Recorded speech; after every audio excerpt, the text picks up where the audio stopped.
Olá, boa noite. Está no ar o Agora com Lacombe, hoje no formato perfil e hoje excepcionalmente em estúdio. Normalmente formato perfil eu gravo em externa, mas hoje eu estou no estúdio do Operação de Risco, que é um campeão de audiência aqui da Rede TV.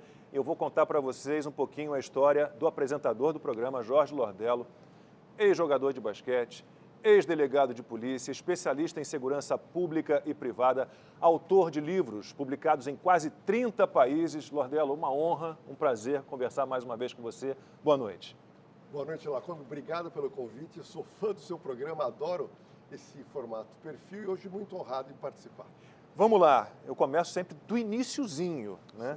Então, você foi delegado de polícia por 20 anos. Sim. E desde pequeno, assim, naquelas brincadeiras de polícia e ladrão, você queria ser o polícia, você sonhava em ser um policial?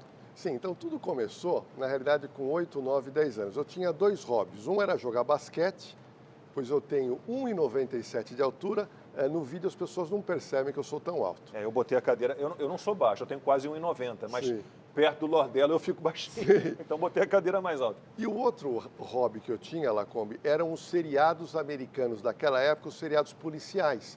E eu era vidrado e assistia a todos, principalmente o Columbo, que era um investigador particular que esclarecia crimes. Então, por causa dos seriados americanos, eu ganhei uma vontade inicialmente de fazer direito e depois prestar concurso para delegado de polícia, onde eu passei na época com 22 anos. E como é que foi esse início de carreira na polícia, né? Você entrou já direto como delegado, fez prova para delegado, já começou como delegado.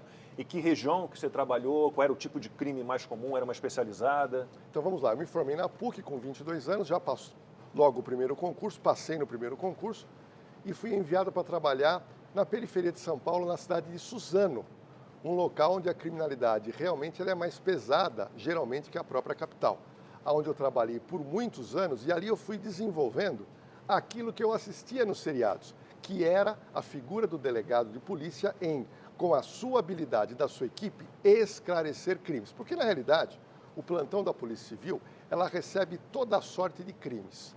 E cabe aos policiais civis esclarecerem crimes, coisa que não é fácil. Depende de um detalhe, depende de uma prova, depende de uma perícia e, principalmente, da astúcia do policial em dar esse nó no marginal, poder identificá-lo, pedir a prisão e colocar na cadeia. E você era um delegado do tipo que gostava de estar na rua? Sim, foi algo que aconteceu naturalmente, apesar de trabalhar no plantão, nós saíamos, quando o plantão acalmava, eu tinha uma equipe, nós saíamos armados, fazer ronda na cidade, coisa que o delegado de plantão dificilmente faz. O policiamento ostensivo normalmente, é um papel da polícia militar, né? A polícia civil é mais investigativa. Sim, sim, mas quando o plantão estava calmo, principalmente à noite e madrugada, eu resolvia fazer rondas. E nós prendemos em flagrante muita gente. Então foi um período da minha vida muito interessante, tanto na parte investigativa, como nessa parte da correria, da perseguição que trata a operação de risco. Pois é, seu caminho foi bem interessante. Mas, então, das histórias de policial, né, de delegado de polícia, troca de tiro, uma situação de maior risco, que histórias você guarda e pode contar pra gente? Olha, são histórias tensas, tem algumas histórias que eu nunca contei para minha família, porque a família do policial sofre muito.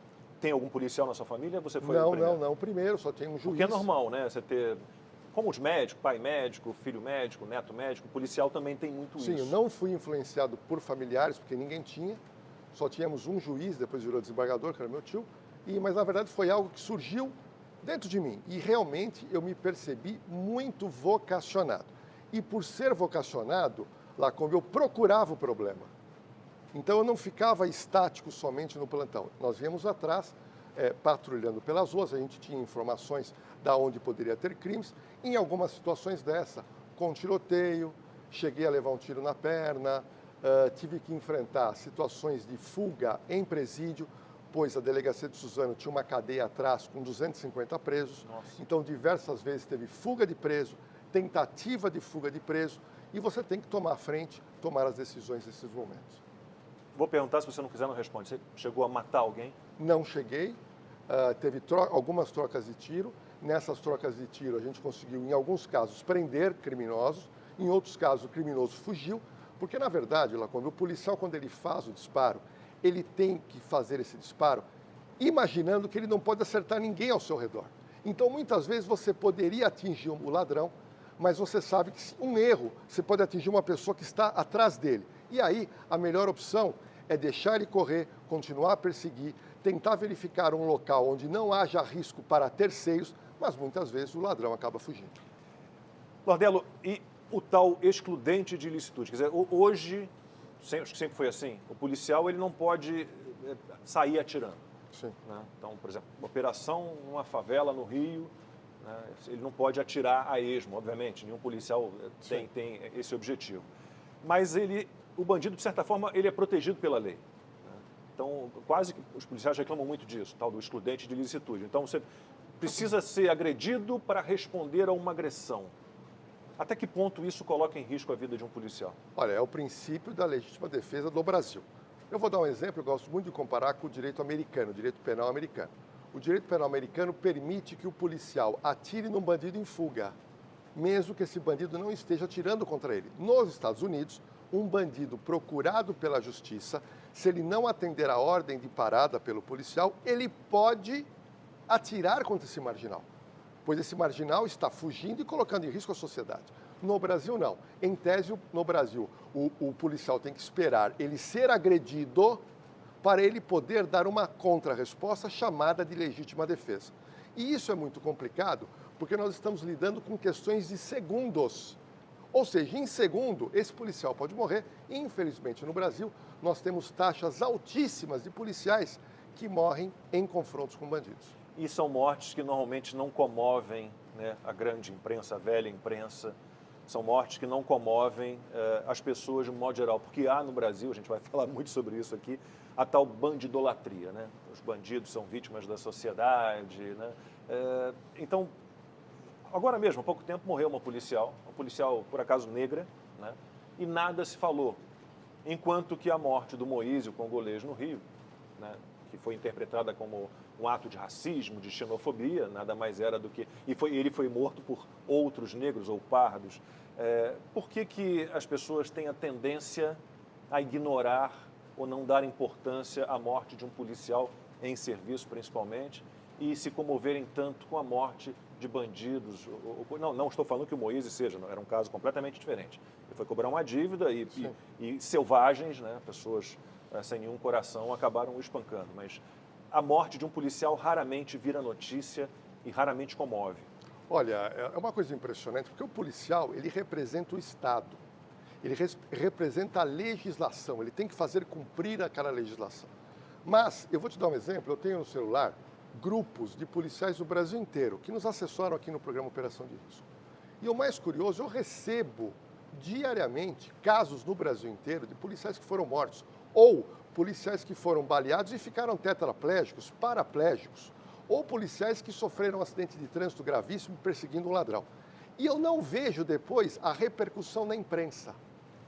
Isso é errado. Agora, quando um policial comete um erro, é óbvio, o policial cometeu um erro, ele vai ser punido.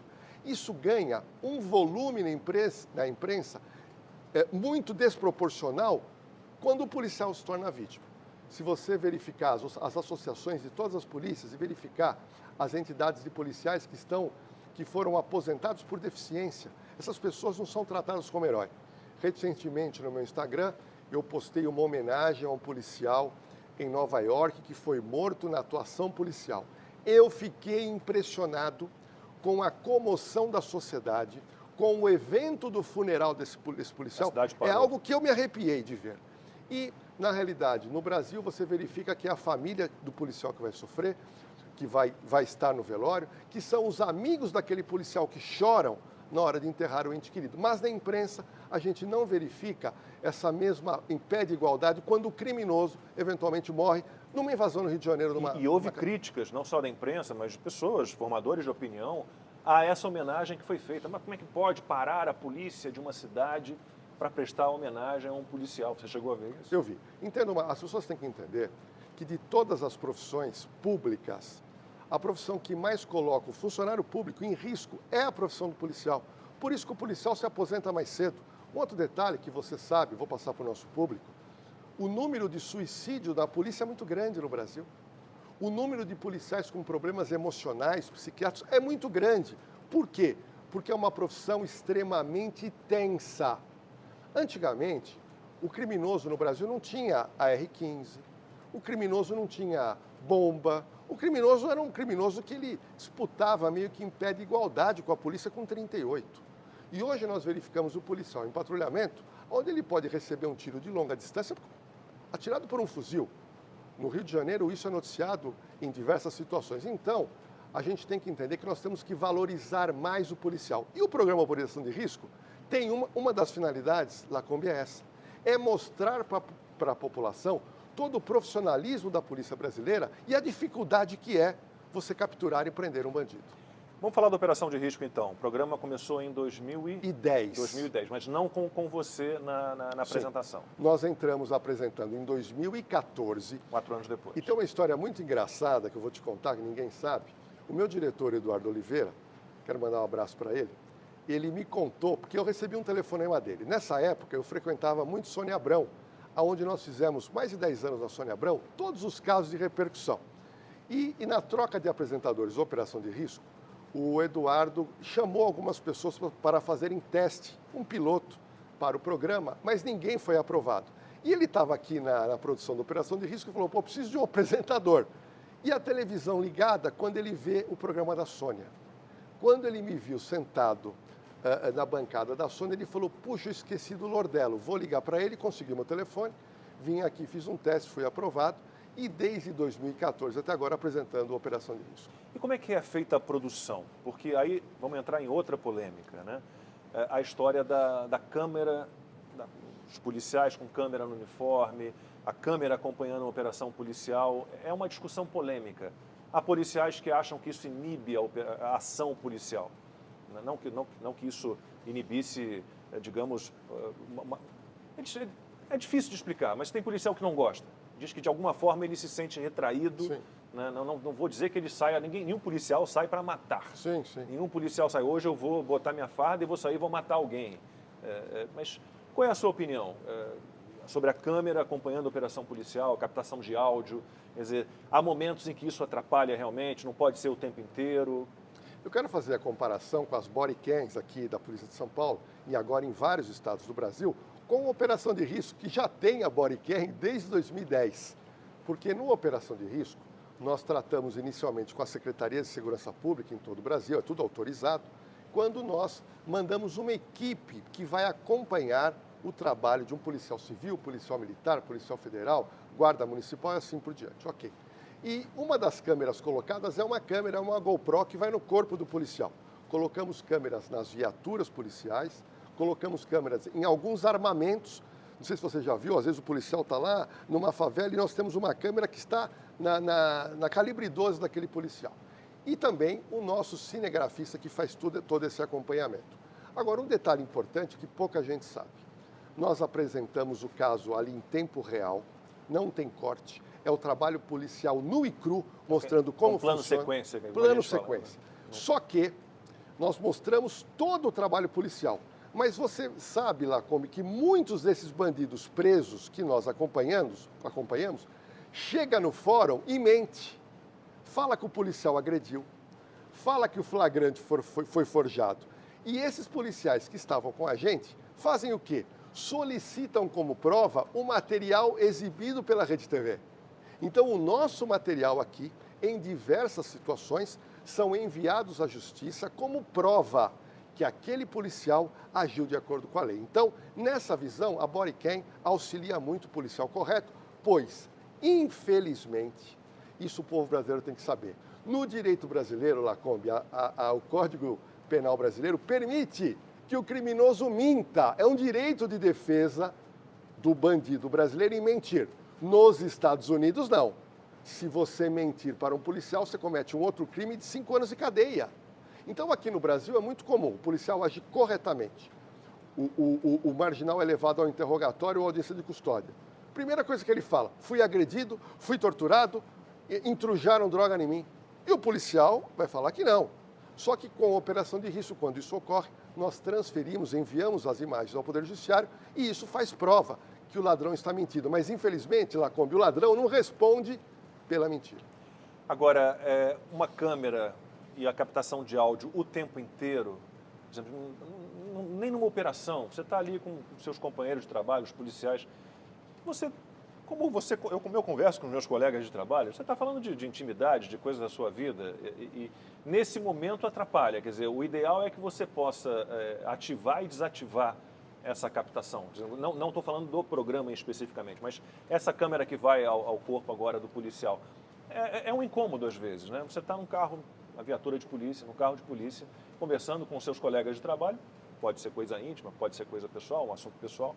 Aí, nesse momento, eu acho que o policial deveria ter a opção de desligar, ou não. Então, Lacombe, na realidade, a Polícia Militar aqui de São Paulo tem muita habilidade, muita estrutura, foi buscar o quê? Todo esse aparato, não só de equipamento, mas também de normas e comportamentos, em polícias do mundo inteiro.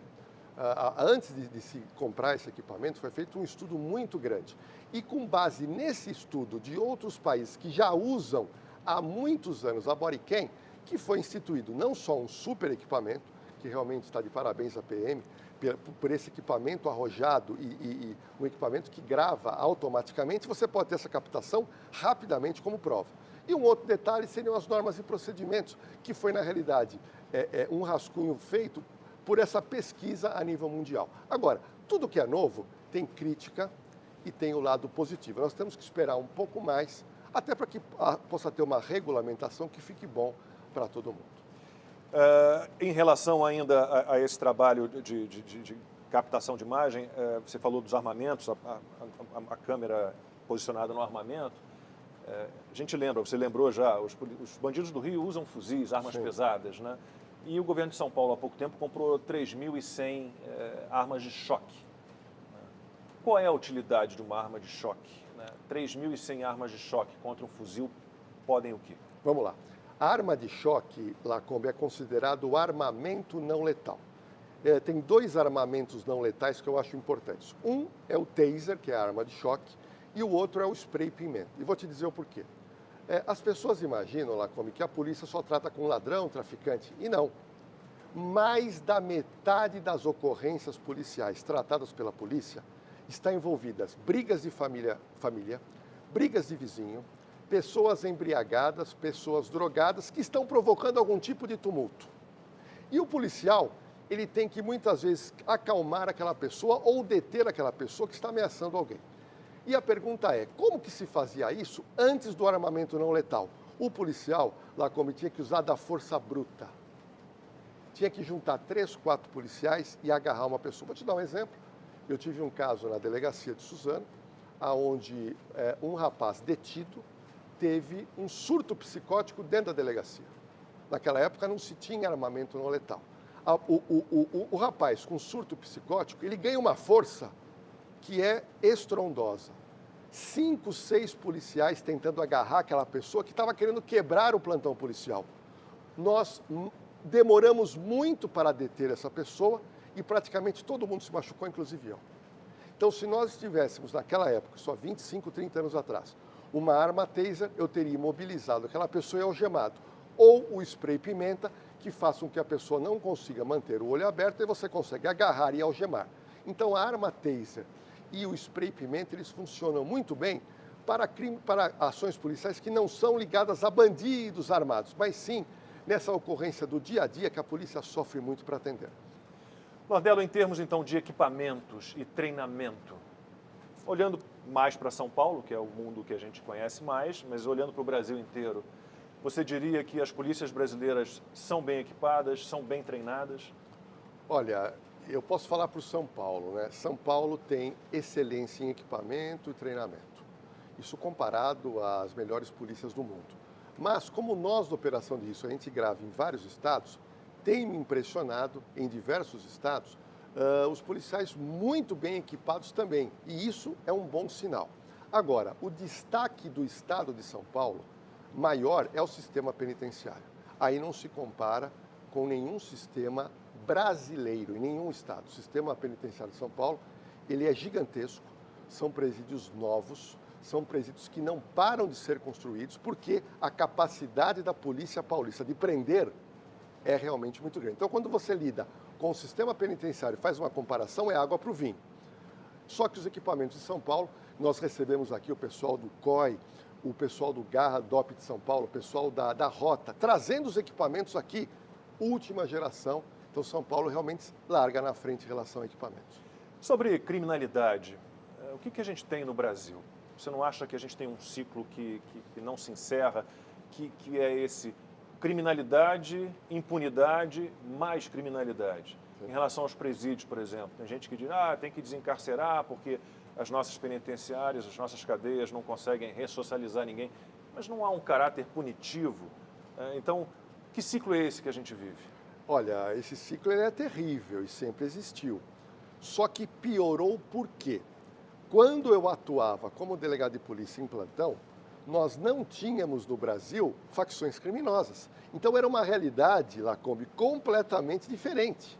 O que nós observamos nos últimos 25 anos é que começaram a surgir facções criminosas, primeiro no Rio de Janeiro, depois São Paulo e se espalhou pelo Brasil. E eu quero te trazer um dado que eu não sei se você conhece, Lacombe, que é o seguinte: o governo federal já relacionou no Brasil 83 facções criminosas institucionalizadas, de pequeno, médio e grande porte. Então isso nós não tínhamos outrora. Só que agora nós temos um crime organizado voltado para o tráfico de drogas. E por quê? Porque o Brasil, infelizmente, possui uma gama de usuários de drogas, uma das maiores do mundo. Só para você ter uma noção, 20% das drogas consumidas no mundo são consumidas no Brasil. Então esse mercado ele é enorme, o volume de cocaína, maconha vendida no Brasil é astronômico, gera muito dinheiro. Para você ter uma noção, quando nós fazemos prisão na operação de risco, é normal o policial perguntar. Ali, todo mundo fica sabendo, quanto você vendeu hoje? O cara fala, vende R$ 1.500. Um garoto numa boca de fumo na periferia. Imagina, em todo o Brasil, onde a venda ela é muito forte. Então, mudou a cara da criminalidade. Só não mudou a impunidade. E a impunidade o que é? Prende, solta, prende, solta, prende, solta. Na operação de risco, nós perguntamos ao criminoso, você tem passagem pela polícia? E é muito comum um garoto de 16 anos contar uma ficha criminal chamada na gíria de capivara. Sabem os artigos Sabe todos. tudo. Um garoto de 20 anos, ele tem 4, 5 passagens pela polícia. Isso não poderia acontecer. Nos Estados Unidos, você rapidamente, no crime leve e no mediano, você já vai preso. Que é o quê? É o Estado colocando na sua cabeça o seguinte, não erra que nós vamos te punir. Seja o que for. Eu conheço um brasileiro que eu conheço. Tolerância zero. Vou te dar um exemplo interessante. Eu peguei um táxi uma vez em São Paulo e esse taxista me reconheceu, começou a bater papo e ele falou para mim, Lordelo, eu morei em Nova York 9 anos. Falei, que bacana. Falei, como é que foi? Ele falou, olha, na primeira semana eu fui preso. Falei, mas por quê? Você é bandido? Ele falou, não. Eu fui lá, fui trabalhar numa boate, ganhava pouco. E quando eu fui pegar o metrô em Nova York, eu descobri que a roleta não travava. Em que eu podia fazer um jeitinho brasileiro para economizar o dinheiro do ticket. E ele falou que ele passou o primeiro dia, passou o segundo, ele falou, aqui em Nova York eu não pago mais metrô. No quarto dia, quando ele passa, 2 policiais à paisana agarraram ele, algemaram, levaram para a delegacia, no mesmo dia levaram para o Fórum Criminal de Nova York. E ali, ele já admitiu a culpa, porque ele foi alertado, se você mentir, 5 anos de cadeia. Ele admite a culpa e pergunta, qual vai ser a minha pena? E o juiz falou, 3 dias de prisão. Então, imediatamente ele já foi para a cadeia, ficou 3 dias e voltou para as ruas, não foi deportado. E ele me disse no táxi, Lordelo, a partir daquele dia, eu descobri que nos Estados Unidos eu não podia aprontar. E eu fiquei mais 8 anos trabalhando, juntando dinheiro, voltei para o Brasil, comprei uma casa para mim, comprei uma casa para os meus pais e agora estou trabalhando como taxista. Então lá, eles fazem o quê? Eles criam a prevenção. A pessoa sabe nos Estados Unidos, se você bater numa mulher, você vai preso.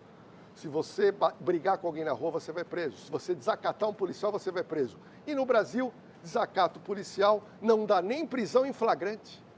Se você depredar um patrimônio público ou privado, você vai preso Então esse também. É o problema. A impunidade gera porque nós não punimos o crime médio e o crime pequeno. E aí a pessoa se entusiasma em cometer um crime mais grave. E aí tem todo o nosso Código Penal, nosso Código de Execução Penal, nossas leis penais, que acabam beneficiando os bandidos. Falamos um pouquinho da audiência de custódia, quer dizer, a audiência de custódia que tem que ser realizada até 24 horas depois da prisão, né, ela serve para proteger o bandido e para punir, de certa forma, o policial. É isso que acontece. Imagina o seguinte, para quem não sabe, a audiência de custódia, o juiz não pergunta sobre o crime cometido. Olha que interessante. Ele não pergunta, ele só pergunta o seguinte: você foi agredido? Você teve violência psicológica? Sofreu algum abuso? Mas o ladrão, ele está preso, algemado, querendo sair. Ele sabe que se ele mentir, ele não responde pelo crime de perjúrio que é nos Estados Unidos. Ele pega e ele começa a inventar. Não, me agrediram, me deram choque, me deram pancada. E aí o juiz, quando ouve isso, já expede uma requisição, um ofício, para ser apurado nas corregedorias da polícia. Então, aquele policial que está trabalhando à noite, trabalhando na chuva, ralando, tem que contratar um advogado para se defender de uma mentira de um bandido. Isso é completamente absurdo. Outro detalhe que ninguém fala é o custo para o Estado brasileiro, o custo para a polícia. Você tem que parar um policial, parar uma viatura e levar o bandido para o fórum. Ali você tem uma demora, fazer a audiência e trazer de volta. Esse policial poderia estar investigando, esse policial poderia estar fazendo um policiamento preventivo. Então, tudo isso nós não concordamos, nós teremos que ter um processo muito mais ágil, mas principalmente acabar com a progressão de regime de pena. Isso não dá. A progressão, porque o bandido hoje, quando ele entra, ele é condenado, ele já pega na cadeia uma maquininha e ele fala, bom, eu tenho uma pena de 3 anos e 4 meses, eu preciso puxar aqui 1 ano e pouquinho e já vou embora. Aí se eu leio um livro, eu abato, se eu trabalho um dia, eu abato. Bom, pegamos o caso do Moïse de novo, congolês, mais uma vez. 2 dos assassinos dele tinham várias passagens pela polícia. Se a gente tivesse uma lei mais rígida, eles não estariam na rua. É isso. Sim. Agora, você lembrou bem, o que tem a ver a leitura de um livro com o desconto da pena? O que tem a ver um curso que você faz na cadeia com desconto na pena? Isso lugar nenhum do mundo tem. Então, esse tipo de benefício só favorece aquele que errou. Agora, a pergunta que fica, e a vítima? E a vítima que teve o seu carro roubado e o bandido não conta onde escondeu? E a vítima que teve a sua casa assaltada, o bandido foi preso, ele não devolve os seus bens e não te ressarce. Então, nós entendemos que isso é injusto e que precisa ser corrigido. E se o bandido está lá preso, está na cadeia, em penitenciária, e ele tem uma carteira de trabalho, a família dele vai receber ali, é um pouco mais que o salário mínimo, é acima do salário mínimo, se não me engano, um benefício. As vítimas não recebem. O policial que está na rua se arriscando diariamente não tem, né, nenhum tipo de benefício além do seu salário, que nem sempre é satisfatório, né, Eduardo? Então, há uma desproporção entre direitos para criminosos e suspeitos, entre direitos para as vítimas e direito para o policial. O que eu quero dizer é uma coisa interessante, Lacombe, pouca gente sabe. Um bandido está na cadeia e ele passou mal. Ele tem que ser socorrido pelo presídio. E ele é levado para um hospital público.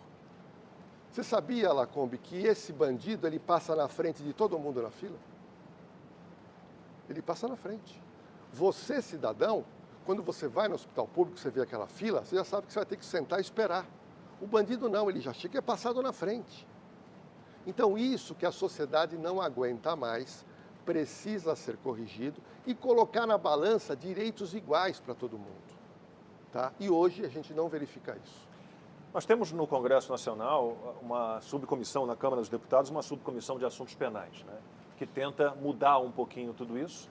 E tem a presidência, essa subcomissão do nosso amigo, o deputado Capitão Derrite. Gravou aqui com a gente na Operação Derrite. Pois é, isso que eu ia falar. Então, nós temos o Derrite, deputado Derrite, o delegado Palumbo, nós temos vários policiais, né, que hoje estão na política, perceberam que ali na rua, no dia a dia de um policial, estava difícil e resolveram enveredar pela carreira política.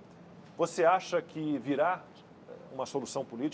soluções políticas do nosso Congresso Nacional, mudanças de leis, execução penal, Código Penal? Olha, Lacombe, a gente tem que falar dos últimos 30 anos que eu tenho acompanhado. Nos últimos 30 anos, eu não vi nenhuma mudança estrutural. Essa que é a questão. Eu vou te dar um exemplo. Eu fui fazer uma pesquisa sobre os grandes conglomerados do mundo da iniciativa privada. E eu descobri uma coisa interessante quando eu fiz um curso sobre empreendedorismo. Eles falaram o seguinte: nós temos numa empresa estratégia e tática. Estratégia é quando você olha o negócio por cima. Então você olha todo o plano de ação para você ganhar dinheiro como empresa.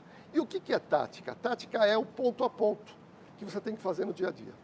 E eu transferi isso, num dos meus livros, para a polícia.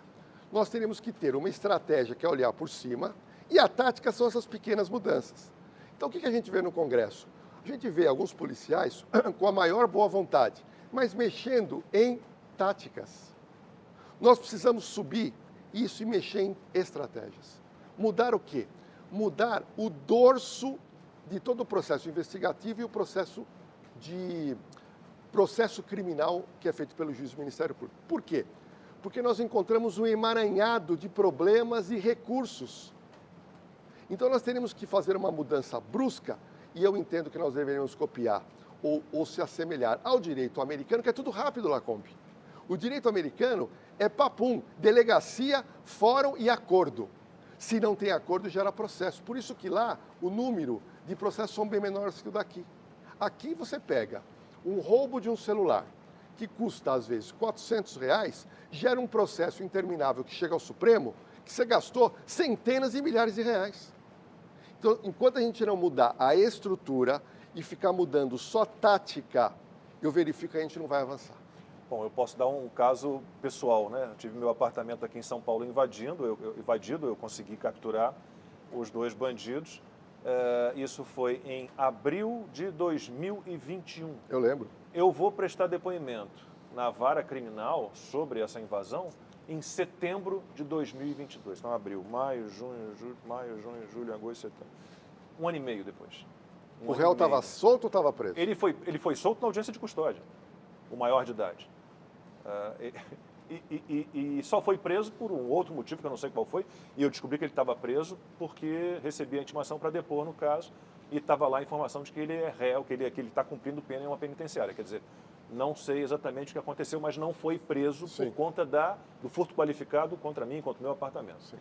Então, é um processo realmente muito demorado, muito lento, né? As coisas demoram a acontecer. Lacombe, entenda uma coisa. Direito americano é feito acordo. O réu, ele é levado ao juiz, juntamente com o promotor e defesa. E naquela audiência, o advogado já conversa com ele. Olha, você tem o direito de permanecer calado e falar a verdade. Se você mentir, você responde por mais um crime. Aí o réu fala, não, tá bom. Se eu confessar o crime, o que acontece comigo? Você vai ter a pena diminuída e nós vamos aqui fazer um acordo com o Ministério Público para sua pena ser de 3, 4 anos. Ele concordando, o Ministério Público concordando, o juiz vem e bate o martelo. Não precisa de perícia, não precisa tirar a testemunha da casa dele para o fórum, não precisa de vítima. E lá, a justiça também obriga a ressarcir a vítima. Então é tudo rápido, Lacombe. É resolvido em audiências, como nós temos no Brasil, na área civil, audiências de acordos. E nós não temos isso no Brasil. Nós temos um processo longo, um inquérito policial cheio de peças e armadilhas que as defesas acabam utilizando. Então, volto a repetir, se nós não mudarmos a estrutura, tanto do inquérito policial como do processo criminal, nós caímos nessa mesmice que aconteceu contigo. O seu caso foi gravíssimo, eu me recordo que a gente conversou, você está entrando na sua casa, tem bandido dentro da sua casa. Você teve que entrar em luta corporal e o rapaz foi solto em 24 horas. Isso não dá para encarar.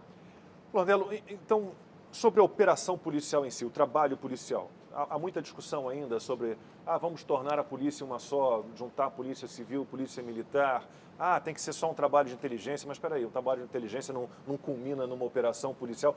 Quanto é de investigação, quanto é de policiamento ostensivo, quanto é um mix de tudo isso? Sua opinião sobre a integração, transformar a polícia numa só? Bom, volto a repetir, nós temos que tomar como base, Lacombe, polícias do mundo inteiro. Então, nós não encontramos no mundo, são poucos e raros casos que você tem 2 polícias estaduais trabalhando, né? Aqui no Brasil, nós temos agora a Polícia Municipal, nós temos a Polícia Civil, nós temos a Polícia Militar, mas nós temos outras polícias, Polícia Penal, Polícia Rodoviária Federal, ou seja, Polícia Científica. Bom, e aí nós vamos para os Estados Unidos, aonde você tem, na maioria dos casos, uma única polícia, aonde a preocupação é um determinado setor dessa mesma polícia fazer a investigação e o outro setor fazer o patrulhamento. E aí, o grande lance qual é? Tanto no patrulhamento como na investigação, quando há essa detenção ou determinação de autoria, ele já é levado ao juiz. E aí se faz o acordo. Então, veja, se a gente conseguisse fazer essa integração entre as polícias e tornar um processo penal rápido e com esse tipo de acordo entre Ministério Público e a Defesa, eu te garanto que nós diminuiríamos as varas criminais, nós não precisaríamos ter tanta vara, diminuiríamos a saída toda hora para o fórum e voltar, porque isso é um custo enorme para o Estado, e aquela vítima que quer uma pronta resposta do Estado teria imediatamente, como no seu caso. O seu caso nos Estados Unidos teria sido resolvido em 48 horas, e você ainda está esperando uma decisão. E há realmente, o Helenda, isso, há uma rixa normalmente, entre a Polícia Militar e a Polícia Civil? Elas têm realmente dificuldade de trabalhar ali de um modo mais integrado? Não vejo, porque as polícias, elas trabalham diariamente e o contato maior é o plantão policial. Agora, de 1000 ocorrências bem atendidas, tem uma hora que tem um problema de um policial que apresentou uma ocorrência, que o delegado que entende que é um artigo, que é o outro, pode ter um problema. Mas, no geral, as polícias se dão muito bem e também as guardas municipais, que hoje fazem um trabalho muito interessante. Na operação disso, a gente acompanha algumas guardas que fazem um trabalho excepcional, ajudando as polícias, tirando o criminoso da rua e colocando na cadeia. Se é por pouco tempo ou não, não interessa, mas fizeram o trabalho. Há guardas municipais que não usam armas, né? Arma de fogo. Você é a favor que a Guarda Municipal tenha arma de fogo? Olha, eu acho uma pena um prefeito que tem uma guarda municipal entenda que o guarda não possa ter arma de fogo. Isso é um absurdo. Tanto é verdade, Lacombe, que a iniciativa privada, a segurança privada brasileira, onde você tem a segurança privada armada e desarmada, se nós somarmos hoje a segurança privada no Brasil, ela é maior que todas as polícias reunidas. E nós observamos hoje a segurança privada armada realizando um excelente trabalho em condomínios, em empresas, em indústrias. Então, polícia, eu digo o seguinte, Lacombe, quando você entra na polícia, você ganha 3 coisas. Primeiro é uma carteira funcional, que você precisa se identificar para as pessoas. O distintivo. Segundo, você ganha um par de algemas. Terceiro, você ganha, não é que ganha, é uma carga, né? Chama na polícia de carga, né? Você vai ter que devolver quando se aposentar. Você ganha uma arma de fogo. Ou seja, um instrumento do policial, basicamente é uma arma e um par de algemas. Um instrumento do juiz, antigamente a gente falava é a caneta, mas o policial é a arma. O instrumento do enfermeiro é a injeção.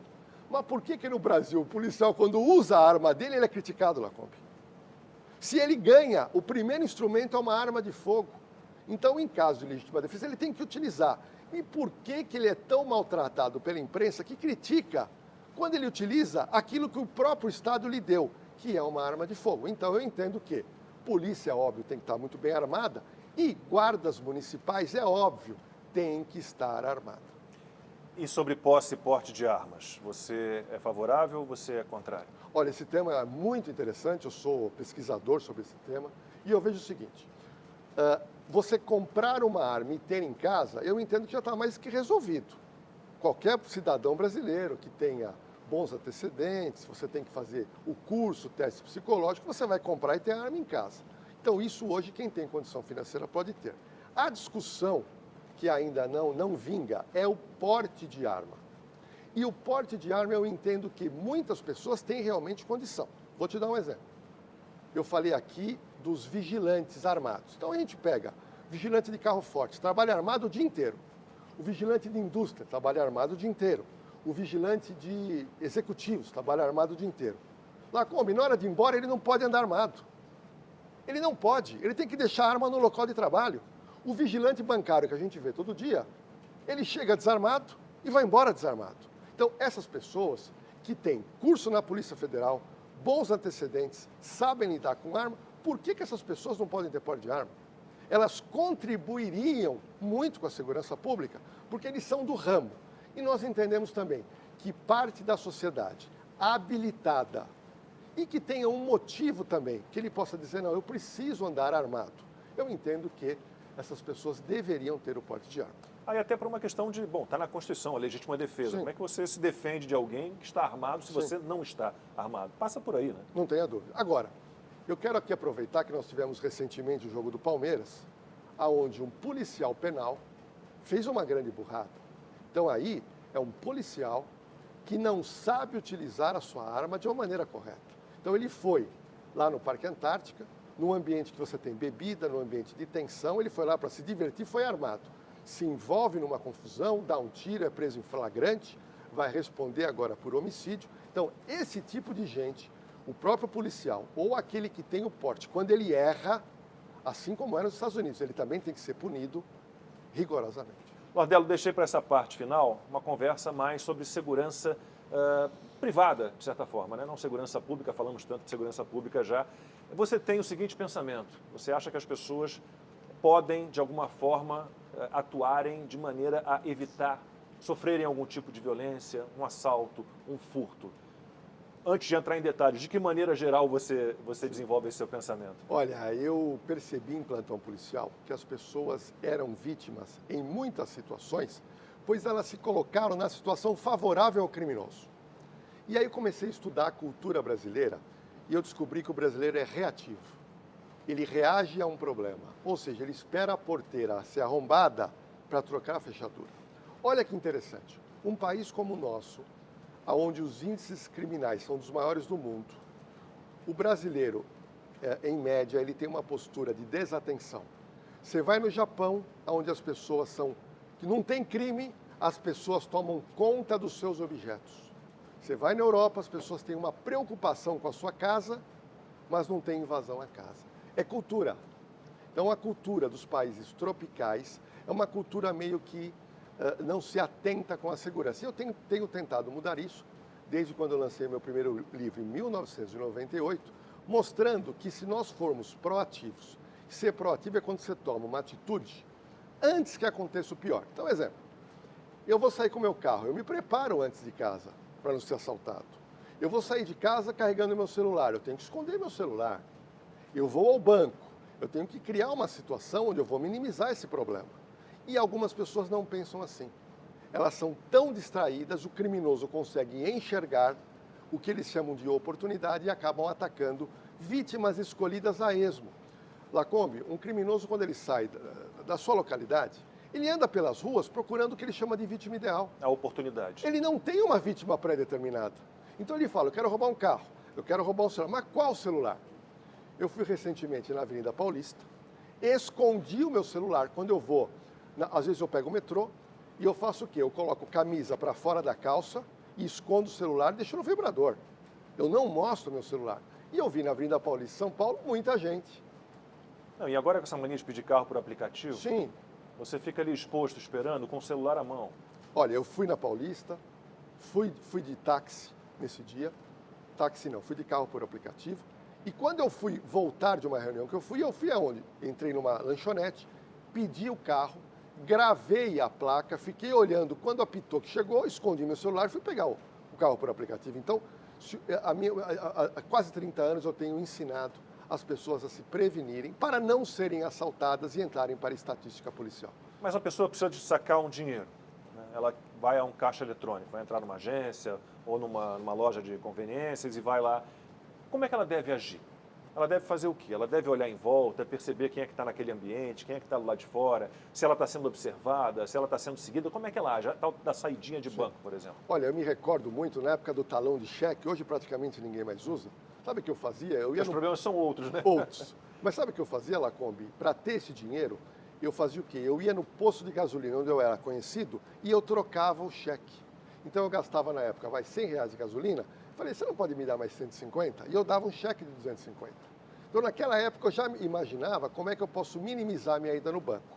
Agora, quando a gente fala de banco, a gente fala que tem muita gente dentro do banco que está se fingindo de cliente e quer esse dinheiro.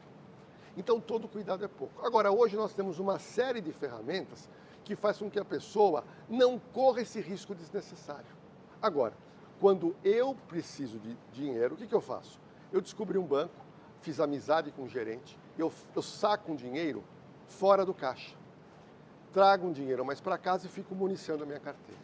Então, cada um, com a sua condição social e com o bairro onde você mora, se você começar a raciocinar como é que você pode gerenciar o dinheiro no banco, eu posso te garantir que a pessoa vai encontrar um caminho onde ela corra menos risco.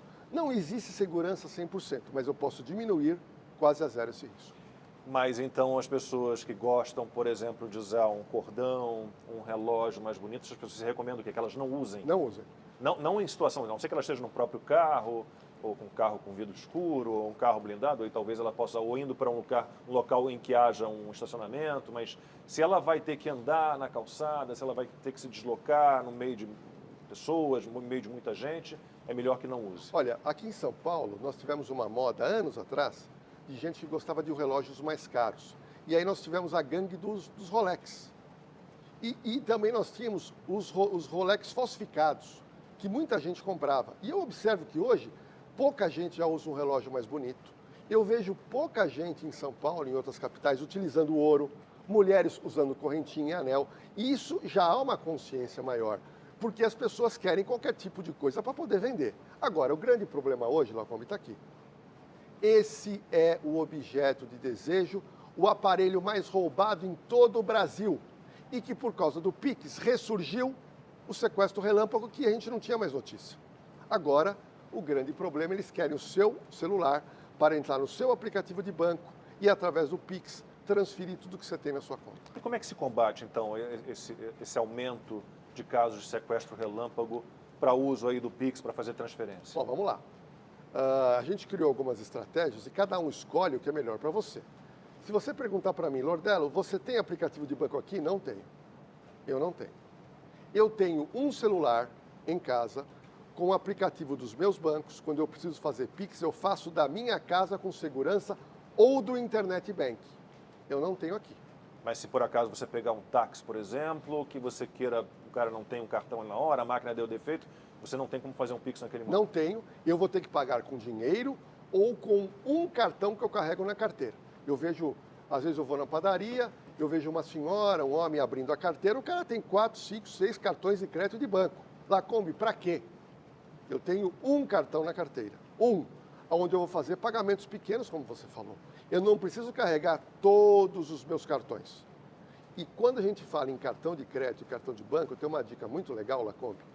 O cartão, quando você vira o cartão, não tem aquele código de segurança? Uhum. São 3 números. Se você bobear uma loja, o cara pega um celular, Lacombe, ele fotografa, ele tira a foto frente e verso, né?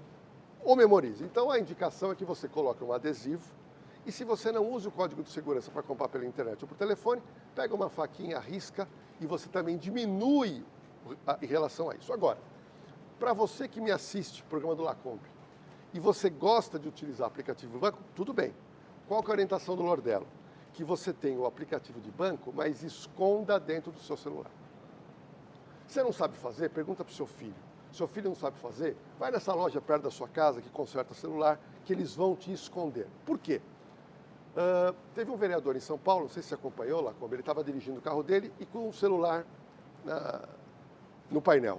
O ladrão bateu no vidro, quebrou e arrancou o celular. O celular estava fechado. Ele conseguiu localizar o aplicativo, desbloquear e transferiu mais de 100 mil reais. Agora, se o seu aplicativo estiver bem escondido, você já vai causar uma demora para eles aí encontrarem e com isso você vai ligar para o banco e travar o seu aplicativo. Então, alguma estratégia que a gente colocou, você pode utilizar para minimizar esse risco. E a sua dica sobre cartão de crédito vale também para documentos. Eu me lembro que uma vez a gente se encontrou aqui na TV, e eu não sei por que a gente entrou nesse papo, eu tenho cidadania alemã também, e eu falei, não, eu tenho cidadania, e tirei a minha identidade alemã. Sim. Porque eu sou chato. E você falou, mas Lacombe, você fica andando com isso, para que você está andando com isso? Sim. Então, você recomenda o quê? Que use só um RG, só uma carteira de motorista, nada além disso? Essa informação é muito CPF, legal. por exemplo, quem tem CPF. Quem é habilitado só anda com a CNH. Se você não é habilitado, um RG. E na minha pesquisa, as pessoas muito honestas, é gozado lá, como ela anda com RG, com CPF, com habilitação, carteira de reservista, e tem gente que anda com a certidão de nascimento dos filhos. Título de eleitor. Título de eleitor. Você perde tudo. O estelionatário pega isso, acaba com a sua vida. Ele acaba com a sua vida. Então, ande com um documento apenas, porque é problemático. Agora, O Brasil inteiro permite que você tenha a sua CNH ou RG aqui dentro. Eletrônica. Então, tudo isso é feito também para facilitar, mas, infelizmente, você que está com a sua carteira, tira documento, tira os cartões, para você correr menos risco. Nordelo, em relação à segurança da nossa casa, você mora em casa, você mora em apartamento, num condomínio, a gente está sempre sujeito num condomínio, como eu acabei sendo vítima por conta disso, de uma falha humana. Né? Autorizaram a entrada de dois jovens absurdo, né? bem vestidos, e o rapaz na cabine blindada distraiu-se e acabou liberando a entrada, foi investigado, não tinha nada a ver com o furto, com a invasão, mas a gente está sempre sujeito à falha humana. Então, a segurança predial ali, a sua casa, o condomínio, o que você tem de dica mais básica? Sim, condomínios residenciais. É muito importante você ter hoje os equipamentos de leitura biométrica. Você tem o dedo, como você tem a leitura facial. Então você tira... Foi colocado no meu condomínio. Você tem que tirar a responsabilidade do porteiro na memória dele, porque o porteiro se equivoca. Hoje, o que você tem que fazer? Você mora em prédio? Coloca lá uma biometria digital ou facial. Então o porteiro, a pessoa se aproximou, ela não colocou o dedo, ela não entra. Não adianta ela contar a história, que ela tem que estar cadastrada. Então, no seu caso, que eu me recordo, não tinha essa identificação eletrônica. Agora tem. Então o porteiro falha. Com a biometria, o porteiro não tem como falhar. Porque se eu não coloquei a minha identificação, eu vou ter que dizer, ó, sou amigo do Lacombe, eu quero autorização para entrar. Sem autorização, eu não vou entrar. Agora, para quem mora em casa, eu indico que você faça um investimento, que hoje é pequeno, principalmente no alarme residencial. O alarme residencial, ele vai proteger a sua porta e também as janelas da sua casa. Então, se alguém penetrar nessa área mais comum e se aproximar de uma porta, principalmente à noite, esse alarme vai disparar. Então, você fazer um investimento num alarme residencial, eu entendo que é muito importante. E na hora de entrar e sair da garagem, eu me lembro que você fez uma reportagem sobre isso, pegou um carro bom, um carrão, embicou em portarias de condomínios bons, e só pela presença de um carro melhor, muitos abriram a garagem. E a pessoa que mora numa casa cujo portão não é eletrônico, ela tem que sair do carro, arrastar aquele portão, entrar com o carro, ela fica vulnerável muito tempo. Olha, quem mora em prédio, hoje isso facilitou, porque a pessoa tem que ter ou um controle remoto digital ou sem parar para condomínio. Aí, o porteiro, você tira a responsabilidade do porteiro e passa para o eletrônico. Agora, quem mora em casa... Agora, é interessante que o vigia de segurança do condomínio, de alguma forma, também visualize se você não está rendido dentro do seu próprio carro. Sim, aí você pode ter uma câmera na clausura de veículo. Então, o primeiro portão, quem abre é você, com a sua identificação eletrônica. Você entra na clausura, aí você pode ter uma câmera com o intercomunicador, ele abaixa aquele... E ele dá uma olhada. E ele dá uma olhada, tudo bem. Agora, quem mora em casa, o que ele não pode fazer, Lacombe, é ele ir andando para abrir a porta da casa dele com a chave na mão. A pessoa já vai andando, dando essa bandeira que vai entrar em casa. Então, a chave ela sempre tem que estar escondida. Se você for entrar na sua casa e alguém estiver passando... Você segue reto. Continue reto, espera ela passar e você volta. E para sair, a mesma coisa. E de carro ele também não vai ter muito jeito, né? Mas tem que olhar. Tem que estar sempre atento. E outro detalhe, quem mora em casa, a melhor dica. Não sei se você reparou, policial quando estaciona a viatura é sempre de ré. Já reparou isso, Lacombe? Para escapar. Não, policial sempre de ré, nunca de frente. E você que mora em casa tem que fazer isso, estacionar sempre de ré. Porque de ré eu estou vendo o que está acontecendo na rua. Se eu ver alguém correndo, Lacombe, eu acelero e vou embora. E na hora de sair é mais fácil, que eu abro o portão e vou embora. Entrar de frente e sair depois de ré é sempre um problema que você perde ângulo de visão. Nordelo, para a gente encerrar, vou voltar à Operação de Risco, que é um grande sucesso. Sim, é uma audiência inacreditável. Como é que você enxerga o espectador do Operação de Risco? Quem é essa pessoa? De que maneira ela acompanha as histórias que vocês contam? Olha, é impressionante. O nosso telespectador, ele é como se fosse um telespectador de seriado de TV. Ele vem para assistir um seriado.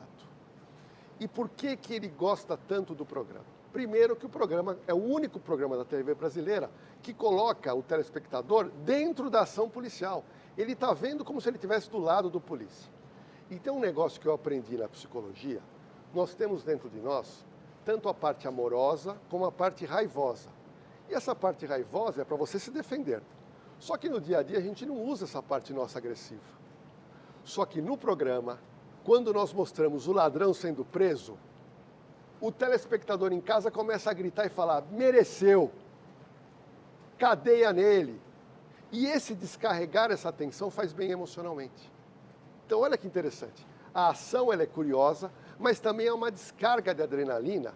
Tanto é que toda novela tem polícia, todo filme de sucesso tem polícia, tem morte, tem perseguição. Então, nós conseguimos juntar todos esses ingredientes num verdadeiro filme. E cada episódio, uma emoção, e nós mostramos desde um álcool em gel falsificado, que nós mostramos com o delegado Palumbo, como nós mostramos já tiroteio, onde o nosso telespectador, ele sentiu na pele o que sente um policial. Então, o brasileiro, ele não é adepto da bandidolatria. Ele é pró-polícia, pró-forças de segurança. Ah, não tenha dúvida. E isso eu posso te garantir pelo seguinte. Entrando no YouTube do Operação de Risco, onde nós temos um programa com 60 milhões de visualizações, você vai ver os comentários. Todo mundo falando bem. E uma coisa que pouca gente sabe, Lacombe, muita gente hoje é policial por causa da Operação de Risco. E como eu me inspirei no Detetive Columbo, dos Estados Unidos, muitos jovens e garotos escrevem lá, eu adoro o programa e agora eu quero ser policial civil, policial militar, guarda municipal. Então o programa também tem esse fato de mostrar uma profissão e o jovem se identifica e vai prestar concurso. Nós já atendemos no programa, olha que interessante, um policial que participou da Operação de Risco, que era fã do programa, entrou para a Polícia Militar por causa da Operação de Risco. Que bom, fico feliz de ouvir isso. Obrigado. Marcelo, muitíssimo obrigado. Obrigado a Parabéns você pelo sucesso. por vir na nossa casa, sou seu fã, adoro o seu programa. Idem. E participar do perfil para a gente foi uma grande emoção. Muito obrigado.